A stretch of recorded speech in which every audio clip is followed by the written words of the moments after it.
నమస్తే అండి, welcome to Telugu వంటలు. ఈరోజు వీడియోలో పక్కా కొలతలతో బిర్యానీ మసాలా ఎలా తయారు చేసుకోవాలో చూద్దాం. ఇది నాన్ వెజ్ కర్రీస్లోకైనా బిర్యానీలోకైనా చాలా టేస్టీగా ఉంటుంది. మరి ఈ బిర్యానీ మసాలాని ఈజీగా పక్కా కొలతలతో ఎలా తయారు చేయొచ్చో చూద్దాం. ముందుగా ఒక ప్యాన్ తీసుకొని అందులోకి 4 టేబుల్ స్పూన్ల ధనియాలు, అలాగే 2 టేబుల్ స్పూన్ల దాల్చిన చెక్క,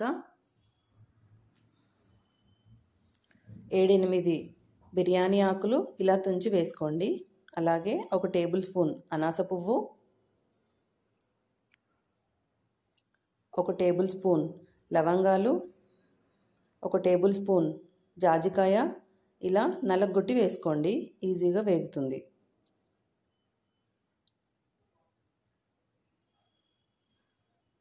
ఒక టేబుల్ స్పూన్ జాపత్రి, 1 టేబుల్ స్పూన్ యాలకులు,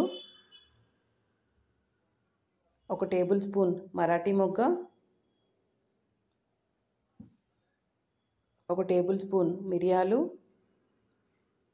1 టేబుల్ స్పూన్ జీలకర్ర,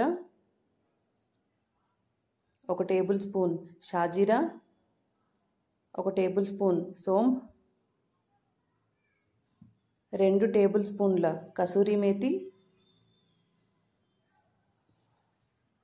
1 టేబుల్ స్పూన్ రాతి పువ్వు.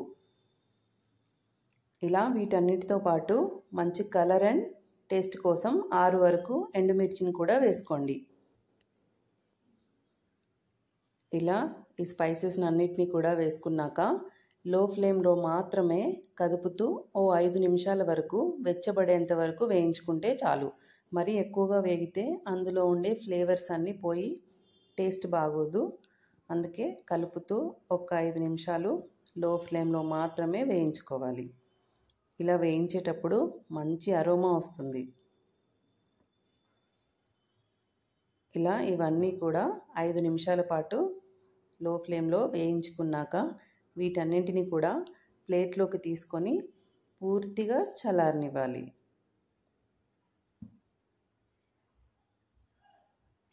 ఇలా ఇవన్నీ పూర్తిగా చల్లారాక వాటిని మిక్సీ జార్లోకి వేసుకోవాలి.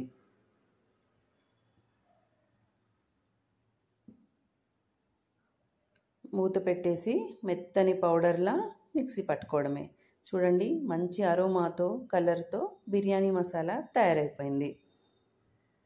ఇది నాన్ వెజ్ కర్రీస్లోకైనా బిర్యానీలోకైనా చాలా బాగుంటుంది.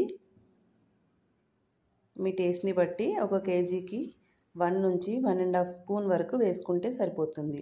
అలాగే దీన్ని వెంటనే జార్లో ట్రాన్స్ఫర్ చేయకుండా కాసేపు చల్లారాక స్టోర్ చేసుకోండి. ఎయిర్ టైట్ కంటైనర్లో వేసుకుంటే చాలా రోజులు ఉంటుంది. Please subscribe. Thank you.